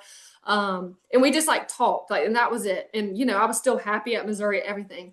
But when it got to the time where I was like thinking about transferring, like kind of into the mid spring portion, where God was just kind of stirring, I just knew in my heart, I was like, you know what, God, I was like, I don't necessarily like, if I end up transferring, I don't care about what level it's at. I genuinely don't. Like, would it be cool to still play in the SEC? Yes, but I'm not going redshirt. Like, I don't want to have to do anything like that. I don't necessarily care about D1. I want to go somewhere that's closer to home and somewhere I can still compete for like a championship. And so I started kind of looking into programs, and I knew North Georgia had just won the D2 national championship. They were, you know, nationally ranked all the time. They were a dominant powerhouse of D2. And then I was like, oh my gosh, like that's the coach I ran into. And I just like prayed a lot about it, like the type of coach that I wanted to have, the type of environment, and it just all panned out. And when I got there, I also knew I was supposed to be there because 3 weeks into me transferring, my mom had to have emergency brain surgery. And the coaching staff at North Georgia literally drove me home. And that wouldn't have been able to happen if I was still at Missouri. I would not have been able to get home in time for her brain surgery if I wouldn't have transferred. So that's how I ended up there. And also, Coach Davenport is one of my favorite people in the world. He is why I wanted to become a coach. Um, and I would run through a brick wall for him. I mean, he is just the best. And yeah, so I'm glad I went there, made great friends, ended my career on a high note. I was able to become an All-American, and do some good things in my career there, and very happy with both experiences. Both, I learned things at both places for sure. So I absolutely love that answer, and you pretty much took the words uh right out of the next question, and that was the thing I was going to ask. Is one person I wanted to highlight was Mike Davenport, and you've pretty much already hit that one because one thing I was going to talk about was his record at oh North yeah, Georgia. I mean, an over 700 winning percentage. I mm-hmm. think just short of 300 losses compared to over over 1,000 wins and just short of 300 losses. I mean, Yeah, that's pretty much close to Patty Gasso numbers at Oklahoma. yes, So pretty much, I mean, the man's track record during his time at North Georgia speaks for itself. yes. He's a legend, and that's Mhm. like, and that's another thing too. Like when I was transferred, when I after I like talked with Coach Early Wine and everything when we Mhm. lost out and knew I was going to transfer. I was also going on a mission trip that summer to Mhm. China for a month, and I only had like 3 weeks to make an official decision on where I wanted to go. And I went to other D1s, like I went and visited other D1 places, but North Georgia, Coach Davenport is the type of person he is. He also did not put on a show. He don't care. Like he knows everything about his program speaks for itself, every single thing about it. And he was also so genuine, but it's exactly how he is as a person and as a coach. And so I think his winning record, and I think the type of program he built is because of the type of person he is. It might not, like I even think back to like even just our practices and stuff there. He was so laid back. Like, yes, he demanded like excellence out of us, but he more so knew how to build relationships with us as human beings. And we genuinely felt cared about and genuinely knew that he cared about us as a person and not just as a player. And everybody would run through a wall for him. And I think that is why like his program shows that because anybody would do anything for him. And I talk to him like so often now, even with him being at UGA now. Like if I have a coaching question going into like if I got like a high school game tomorrow and I like need strategy help, I'm like, Davo, like what would you do in this situation? Like what is your advice? Mhm. And he'll talk on the phone with me for like an hour. And he's great. Like just I cannot say enough good things about him. Of course, I know from reading about him. I mean, the man seems like he's an incredible person, and now seeing Yes. after I read through his North Georgia numbers, I was like, how in the world has this man not reached the Division 1 level and tried to do anything as like a head man now? But now with him coaching under Tony Baldwin, and he's actually, I mean, come to think of it, if you watch enough Georgia games, you'll notice that He coaches third base. Baldwin is kind of staying in the dugout and making and Mm-hmm. calling shots from the dugout, and Davenport's Yeah. on the field Right. giving out signals and strategy and all, and he's actually getting the one-on-one time with the players out there on the field in the middle of the action, while Oh Baldwin, yeah. while Baldwin is just back in the background calling the shots. And too, like part of it also ended up being perfect timing for him because so his wife's whole family and everything are from like the Dahlonega Gainesville area, Hmm. and his kids like all went to school there. His daughter plays basketball at North Georgia, and so that was kind of part of it too. Like he loved where he was at and loved his family being able to grow up there. And then now that his son just graduated, either this past year or the year before, I can't remember, and then that's when like the opportunity at Georgia opened up. And I was like, what perfect timing. Because we used to say that too. We used to get scared. Like I genuinely tripped out when I transferred there because that's when Clemson was like getting their program. And I was Hmm. like, oh my God. I was like, if he ends up like leaving, and I was like, because half the reason I came to North Georgia is because of Coach Davenport. Hmm. Um, but obviously like he stayed. But yeah, no, he is so talented, so smart. And he was talking about too that value that he brings to Georgia, besides his softball knowledge, is his ability to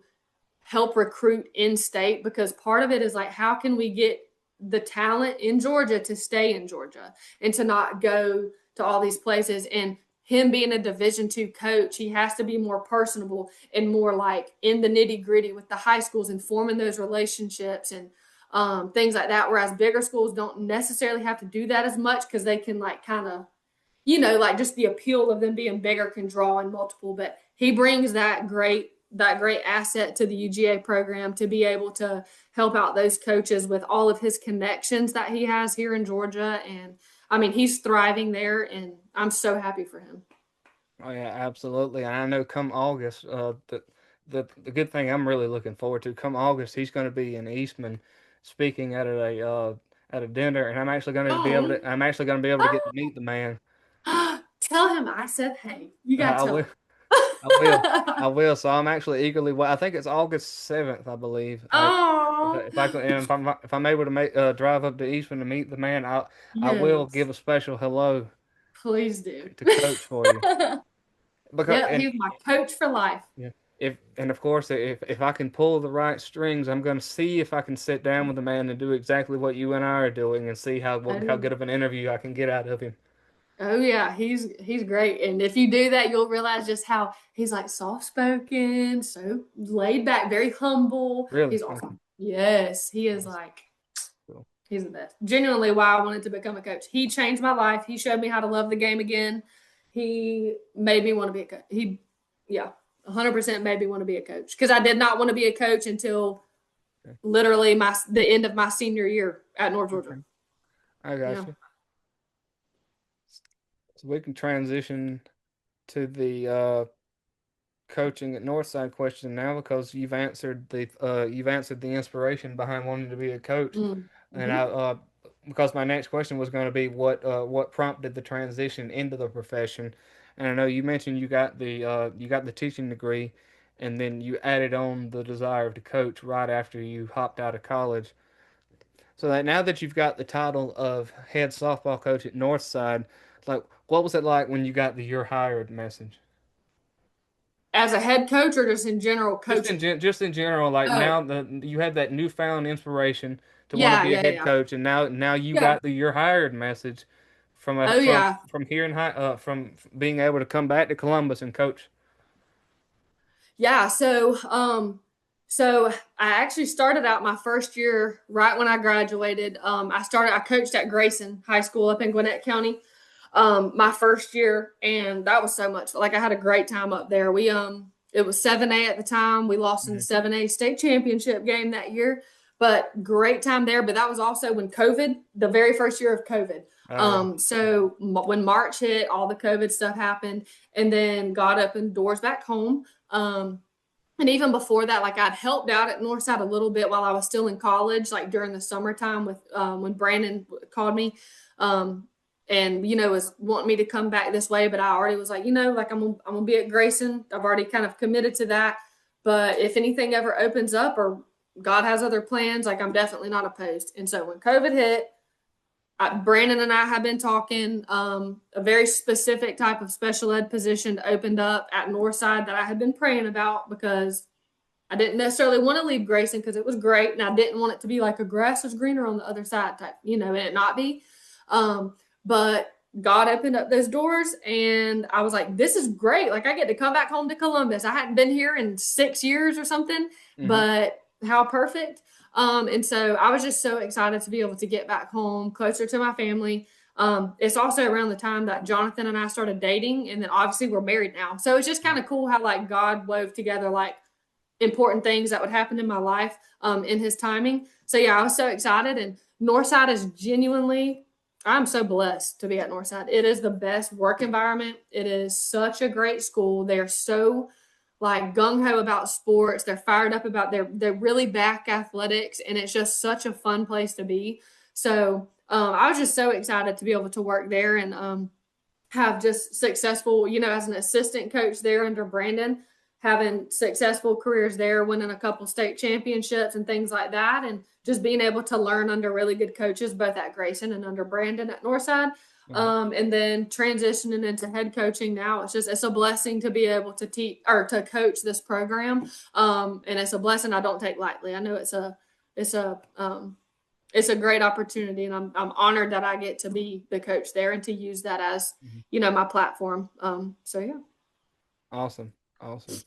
So kind of talk about how long you've been the coach for, because I know you mentioned coaching under somebody. So I mean, as Mhm. far as being at the top of the totem pole, how long have you been in that position? And I want to add on by asking you just kind of talk about the team. You mentioned you guys are about to head into a dead week, so kind of talk about how the team's looking and what you really expect to see when the season comes around in the fall and by opening pitch. Yeah. So last season was my first season as the head coach, Okay. and it was such a whirlwind how it happened because I was literally 5 weeks postpartum. I just had a baby, my first baby, Hmm. um, and then I got the call about that position being mine if I wanted to take it. And I was like, oh my God, this timing is nuts because I just had a baby. And I was in the middle of my specialist degree, but it's also something where I just knew God had once again was like opening some doors. And so I just jumped because if you ever wait for the right time, you're gonna be waiting your whole life. Because in my head, I was like, like a few years down the road or something, I might want to be like a head coach. But I was thinking like a few years down the road. I didn't know it Hmm. was gonna be so quick. But I feel like sometimes God like puts you into things like that to make you grow and to help you expand. And so I'm going into my second year as a head coach. Okay. Last year was definitely challenging because we had just come off two back-to-back state championships. We also returned pretty much all of our starters from the year before. So it's one of those things where it can feel like, and not that like my admin or anything was putting pressure on me to three-peat a state championship, but it is a hard mindset to be in when you take over a program like that. External pressure that you sort of subconscious, like an elephant in the room type thing, to where you Yeah. think anything less than a state championship's a failure, and that's just not the case. And it's hard to like, it's just we finished third in state last year. We had a pretty significant injury that definitely hurt us a little bit for sure at the end there. But I mean, we still had a great season. We went 32-4. And it was just a fantastic season that we had. We won region, we broke a bunch of program records. So despite not winning state last year, we still had a successful year. And going into this year, we lost a ton of seniors. We just graduated out 8 seniors last year. Okay. And so I think a lot of people, will look at it and say, oh, you've lost a ton of talent. And we have. We lost some kids that are going to play D1 ball. We've lost a class that has pretty much known nothing other than winning two state championships, a state runner up, and a final three. Like a great class that just came through. But at the same time, that's just how high school sports go. You're going to have waves where you've got like a class like that comes through, and then you're going to have a young group the next year. And we're a younger group this year, but at the same time, like we've still got very solid talent. My center fielder, she's going to Duke. I've Oh, wow. got some other kids that are like super talented as well. I've got some young ones coming in that are just like very coachable and eager. And at the end of the day, that's all I'm looking for this season is just kind of just like, I mean, there's just no pressure. You know what I mean? Like it's from the outside, people might not necessarily expect much out of like in terms of the past. They might be like, oh, they might be down this year. But at the same time, that's exciting to me because those are the types of programs or teams that can kind of sneak up on you. Right. We're just going to Right. be young, but we still have great talent. Like we've got a great core coming back. We've got, and it's just, we've had a really good summer so far, even in terms of like team chemistry and team culture. Like it's just been a lot of fun. Like I said, they're working hard. And that's all you can ask for as a coach is attitude and effort and coachability. And they're doing all of that. And the rest will just take care of itself. But I'm excited. Like, I think we'll compete well this year. And I'm just looking forward to this group and kind of, to build on what we have and even just going forward, just kind of building, just continuing to build the program and to develop. And yeah, so we're going into Dead Week, like you mentioned, and then we'll do FCA softball camp. We'll get to play 4 games during that and kind of see where we're at. And then we'll have just a few weeks left to practice until our first game, which is August 5th. So that's right around the corner. I got you. Hey, it seems like you got a lot of stuff to look forward to. Yeah. And looking back at, I mean, not not winning that state title, but you mentioned you were able to break some records, set some, and ergo set some new ones. I mean, that essentially to me kind of replaces the sting of not being able to pull it off. I mean, Yeah. even though you didn't come home with the hardware, I mean, Right. you ended up putting the school's name in the record books, Hmm. but putting it in their fresh print since however old the record was. I don't know exactly Right. what I don't know exactly what records you set, but I mean you were able to put it in there on a fresh print and saying that okay, now Northside really they were they were dethroned per se, but they're still there. They're still knocking on the door. They may have been shoved outside the door, but now they're still there. You still got to worry about them.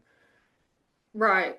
Mhm. Yeah, no, and that's definitely true. And that's kind of the mindset you try to like instill in the players too, because like they hadn't known anything other than winning the last game of the season until this past year, and it was hard, and it was definitely hard for them. And it was a hard weekend, just going out how we did. It was just not, it's hard to bounce back, but once again, it's a life lesson. How do you bounce Mhm. back from what you perceive as failure? How do you Mhm. bounce back from something that did not go how you wanted it to go? And so I think that's kind of like this whole off season is sort of what we've been trying to work on is like, don't count us out. Like you can be as good as you want to be. And exactly like you said, do not think that you're not going to be good. Y'all are still extremely talented and you can be as good as you want to be. You can compete, you can make a run for whatever you want to do as long as if you have the right attitude and the right goal and the right mindset and you do that as a unit, like you can do great things. So that's kind of the mindset that they're having is like, you know what? If people count us out, so what? So what? That doesn't determine what we're going to do. We're going to keep working. We're going to go about our stuff the same way. And the cookie will crumble how it does. Like it's everything is gonna fall how it's gonna fall. And all we can control is how we're preparing and controlling what we can control in the process. So yeah, so I'm excited. Oh, for sure. I mean, and it all can be wrapped up in one little point by saying that your mental approach will directly affect your physical approach to the game. Absolutely. The going out there the way you like for pitchers, the way you deliver a pitch. For hitters, the approach you come at the plate, whether you swinging and missing, you might not be recognizing pitches very well. And going out Mm-hmm. there, if you're in your head, you've already lost. Exactly. Yeah. And that's exactly right. Yeah. And I think too, like, um, I've got like a very, very fantastic coaching staff.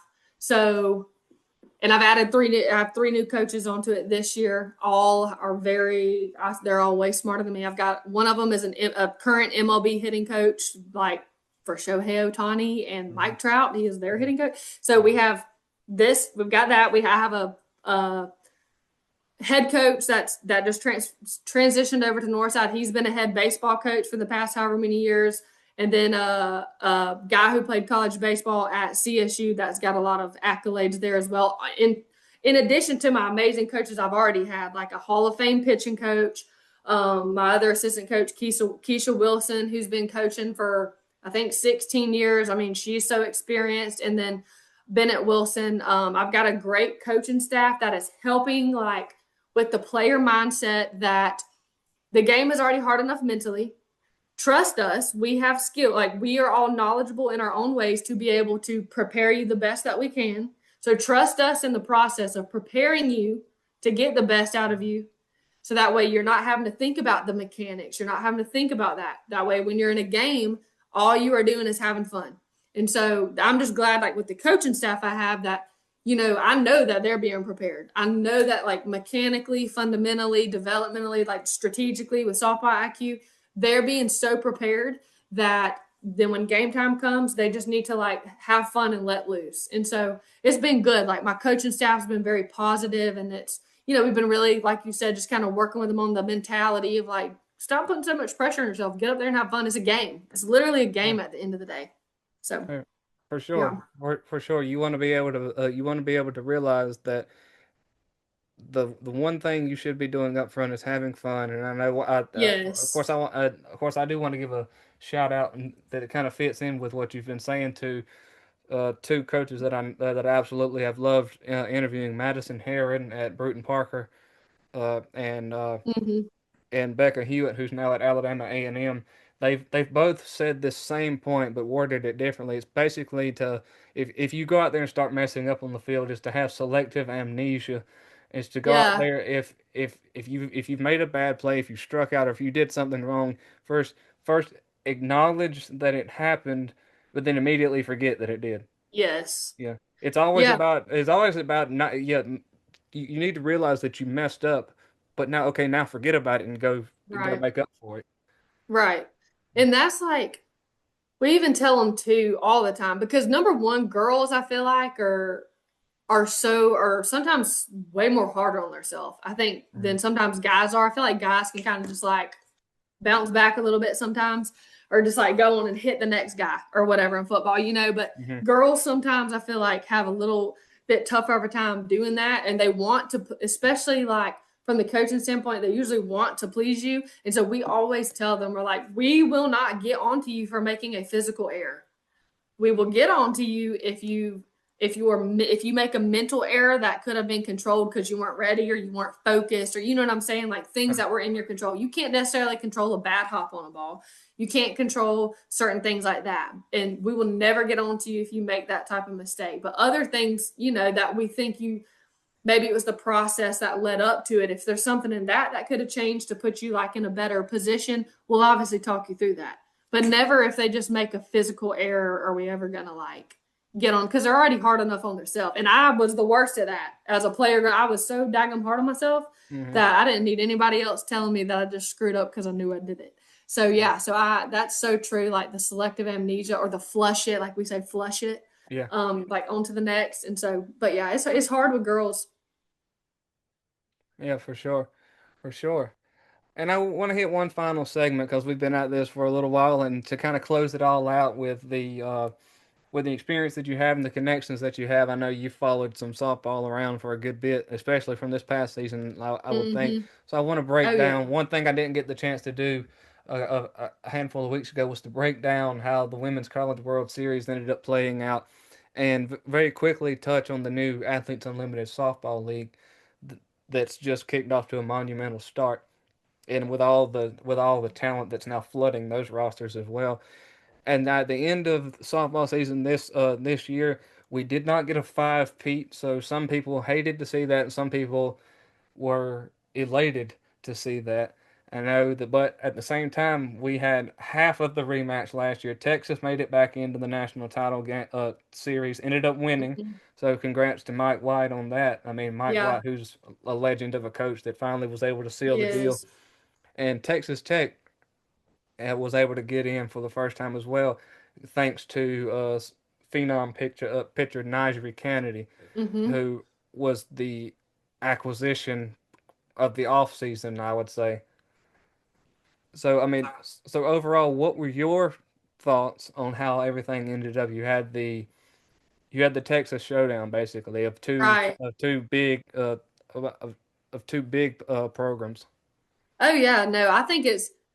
I think it's awesome. I definitely did not want Oklahoma to win again. I wanted it to be someone there. I was hoping it was going to be Ole Miss from an Right. underdog standpoint, Yeah. and because Mhm. my old head coach at Missouri is the hitting coach there, so I was Yeah. like, just when you have little ties places, you always pull for them. Absolutely. And same thing, but I wish Liberty would have got in so bad too because my old I teammate was coach was crossing there. fingers. I was crossing fingers. Yes, I was like, Yeah. dang, they were having like such an electric run through the postseason. But in terms of the World Series, oh yeah, I think I'm really, really happy that Texas got to pull out that win because they have been disappointed in the national championship, finals by Oklahoma in the past. Um, and so I'm definitely glad that they were able to finish out on top this time, just after being disappointed so many times. And I've heard nothing but great things about Mike White as well. Like that's fantastic. I loved even the whole pitch out that Najee Kennedy was trying to do and Reese Yeah. Oh. Atwood coming in there. I mean, that was electric too. Like I thought Mm-hmm. that in itself was amazing, especially her being in a slump or whatever. Like, what a Yeah. way to just like make something happen. So I'm glad that they won, but I also was kind of pulling for Texas Tech at the same time too because they've never been there. Mm-hmm. Jerry Glasgow was just like he's just a dad coach. You know Right. what I mean? Like he's Yeah. just like just average guy Mm-hmm. and just so excited, just like a happy to be here like mentality for him. But I think it also goes to show how fantastic Nigeria Kennedy is. Like, oh my Yeah. gosh, that she's Mm-hmm. able to like shove it so much like that and the stamina it takes to do that. Um, and just that whole team in general. But yeah, so I think it was great. I'm glad Texas pulled it out, and I'm glad Oklahoma got knocked out. As much as Patty Gasso is fantastic, and I know her program too, being like built on the Lord there. I mean, Oh yeah. fantastic. But I am glad someone else won. Oh yeah. Absolutely. I mean, of course, what this point goes to the point in any sport where they want to see the queens or the kings, or kind of like with Alabama in football. Alabama had that back-to-back national title span Yes, at one time in the early 2010s. Now the following year is like, okay, can anybody unseat Alabama? And it's the same way in right. softball. Can the queens of softball finally be unseated? It took 5 years. Yeah, I mean, that 4 year span. I mean, 5 years ago was the last time that somebody different won a game, and I think. that's crazy Uh, to think about it that way. and I mean, God. of course, I may have my facts messed up, but I mean, Oklahoma might have been the matchup that they were playing 5 years ago. I'd have to go back and double check it. But I can honestly bet you, I mean, Oklahoma was either in contention or either in the national title Well, series. yes, Yeah, 100%. And even before that, like even before they went on that four-peat thing, it was like just a couple years before that they won it again. They yeah. definitely won it in 2017 when Mm-hmm. my old roommate won it, and then I feel like there was one more time too that they won it in that span, and then they went on that like four-peat. I'm like, dang, y'all have won it like 7 times in the past 10 years. Somebody else, please. But I mean, they're so good. I think overall, Patty has 8 national titles Yeah. overall. So I mean, it's an easy thing to say that she's the goat of college softball. I mean, Yes. I Yes. don't think anybody could or would surpass her in Mm-mm. that. I mean, you could go through in different sports and name off goats. Like in college basketball for the women, Pat Summitt, Gino Auriemma. Right. Uh, I think eventually Dawn Staley would make her way up the list. I Yeah. mean, she's got a Yeah. long way to go, but I think she'll Hmm. eventually make her She's way on that there. track. Yeah. Yeah. Yeah, but overall, I mean, this whole college softball season was, as I mentioned earlier, a few minutes ago, full of upsets. I mean, everybody was Hmm. beginning to wonder what in the world is happening to Oklahoma because normally you could probably book them for one, maybe two losses through the entire season, Oh, I know. and you would automatically just go at the very end of the bracket and pencil in the national title. Yes. Or at Yes. least an appearance in the national Oh title. yeah. I mean, because winning the national title isn't a given for anybody. Oh yeah. And the Yeah. fact that they like always seem to hit a walk-off home run at the right time, or they Mhm. somehow will tie the game up at the end. You know what I mean? Like they always were clutch. Like just when a Mhm. team thought they were beating them, they'd weasel their way back in, and so you can never count them out. But finally, they got out. And I know just a couple of years ago, just a few years ago too, when Clemson was in maybe their second year of Hmm. existence in college softball, they made it to the super regionals, and God bless them, they had to play Oklahoma in the supers, and they almost made their way to OKC, and Hmm. Oklahoma somehow or the other was able to uh, battle back and make them mess up. And I know that entire super regional was it came down to who messes up at the wrong time Oh is yeah. how that super regional played out. Yes, it is. It is. It's like and I feel like one of the announcers said something like this year. It's who is, or there's a difference between looking to win and looking to not lose. Yeah. You know what I mean? Like how you play, Hmm. it's like which one is like trying not to lose, but who's actually going to win, and it does the game. Ooh, it'll show up. It'll Hmm. expose things. Absolutely. But, I think in the end, I mean, you saw Oklahoma kind of fall short in two games out there in Hmm. OKC, falling to was it Texas Tech and who else? Tennessee. Tennessee? Was it Tennessee that bit? Yeah, yeah, I yeah. think so. And I mean, overall, I mean, we'd be remiss if we didn't quickly highlight Carlin Pickens too, an absolute Yes. monster of a pitcher. I mean, and Yes. she's got it. What next year will be her? Is it senior year? She was just a I junior this think year. I think she was just a I junior. think she's got I don't think she was so a sophomore. I think she was a junior. Yeah, so she's still got another year. so one more year of college softball. I mean, ended up setting the fastest pitch record twice in I think in a matter of was it 2 months? I think Yeah. hitting 78 in one game, and then I think exactly 2 months later she hit 79. Yes. That was absolutely crazy. I mean, I know. just think about if you were sitting in the box and you saw whoop, you know. Yeah, you just like you're blinking, then it's like already in the glove. I think somebody went as far as to do the science behind that, and they said you had like 3/10 of a second to react to Yeah. that.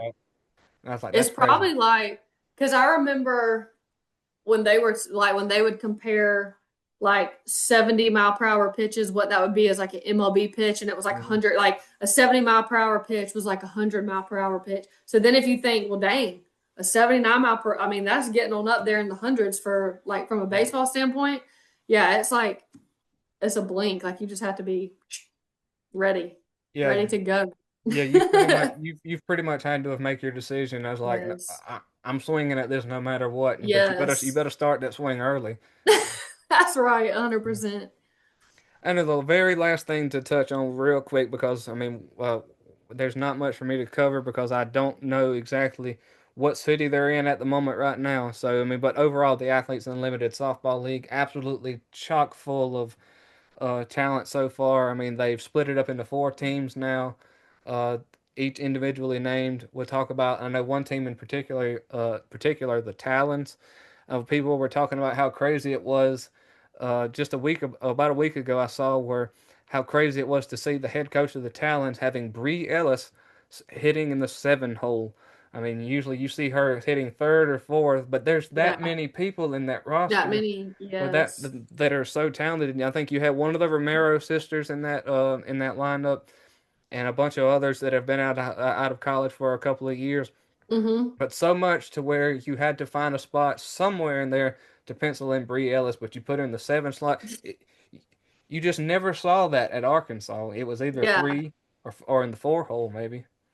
Yeah, I think it just goes to show just the talent. And I'm so glad that the MLB has backed this league as well And and that's that they're huge. Yeah. posting about it. And that is so it just brings so much more awareness and I think attention to the professional softball league. Because everybody, a lot of people watch college. I forget how many maybe 3 million or something were watching the World Series, the Women's College World Series.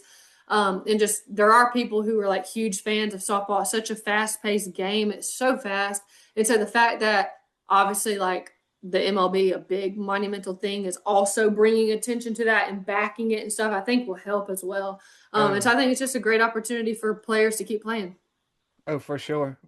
And I know, well, just to hit some other big names that are in there as well. You've got also Sam Landry, Mm-hmm. who was just in the College World Series. Mia Scott, who Yep, she's a stud. yeah, the third baseman who earlier in the year ended up playing all nine positions in one game. That was a crazy thing Mm-hmm. to see. Oh But yeah. for those that didn't know, ended up playing almost the entirety of the postseason on one good leg. Yes, with a torn And she ACL still or got something crazy. and she's still Like going. I mean, what? that would make me think it's like, go get your leg fixed and then start playing some Yes. professional ball, you know? Yeah. Oh yeah, But they're overall, it's just definitely a crazy. I different mean, you breed. Sam Landry, Mia Scott, Bree Ellis, Bailey Klingler from Washington, and the both Romero sisters. Mm-hmm. I mean, and the list goes on and on. I mean, we could sit here all day and name off some names, and we'd be talking probably a whole nother hour about this. But just overall, I think, I mean, the meteoric rise of softball, like you said, almost, I think, around 2.93 million viewers this Yeah, past year on the World Series. They set an overall attendance record this past year in yeah, OKC. I mean, the meteoric rise, it's passing so many other sports. yeah, I think in the next couple of years, it's probably going to be around the same amount of viewership as professional baseball games, because yeah. especially with the partnership with MLB actually Right. televising it on the MLB network. Yes. Mm-hmm. I think so too. Yeah, I'm it's just cool to see where it started and where it's going, and that's what you always hope for is that it's better than you felt like leave it better than you found it. And I feel like every single year it's just getting better and better, and Mhm. just shows all the people that have made it this way, and that it's just continuing to build. So it's great. And especially like we mentioned, like Carlin Pickens and all the other girls in next year's class, whenever they have that draft again, how how they're going to add on to that roster, and it will start Right. and it will start going up and up and up. I don't see it falling off anytime soon, which is so crazy. Oh yeah. Yeah, I mean, like I said, well, I mean crazy in a good way. Exactly. Yeah. Exactly. Well, Sydney, that was the last point that I had here. We've been going for almost, we're getting close to an hour 40, hour 50. So I want to close it out with this. Thank the sponsors, Law Office of Joseph I. Marchant, Riles Drugstore, also with Riles Outfitters, Merchants and Citizens Bank, Milton CPA Services, Vineyard Doodles, Security State Bank, and that will conclude it. Ladies and gentlemen, I want to give a big hand to Sydney Karastury. Whoop, whoop. Oh, well, this was so much fun for me, and I hope it was for you too. I hope it didn't keep you too long, Sydney. Oh no, I loved Yeah. it. I told you I can chat about Yeah. anything. Oh, for sure, for sure. And like I said, I was looking at the time running up there. I was like, well, we'll be here till we'll be here for almost 2, 3 hours if I had anything else to talk about. Other than that, I think I hope the viewers had fun watching and listening. If you're just listening to this on Apple, I hope you had fun hearing us. If you're going to see this on YouTube, I hope you had fun seeing us as well. Uh, Sydney, we should put our heads together and plan for a part two of this if you're up for it. Oh If you're up yeah. sometime later in the year, whenever you're not so busy. Sounds Guys, with all good. that being said, I want to say don't forget to like, rate, and share with all the friends and fam. Be on the lookout for the upload of this episode and more to come. Until then, I want to leave you with this parting message from 1 Corinthians 9:14, which says, "Do you not know that in a race all runners run, but only one receiveth the prize? So run that you may obtain it." Until then, go dogs. Peace Hmm. out and God bless. Awesome. Thank you.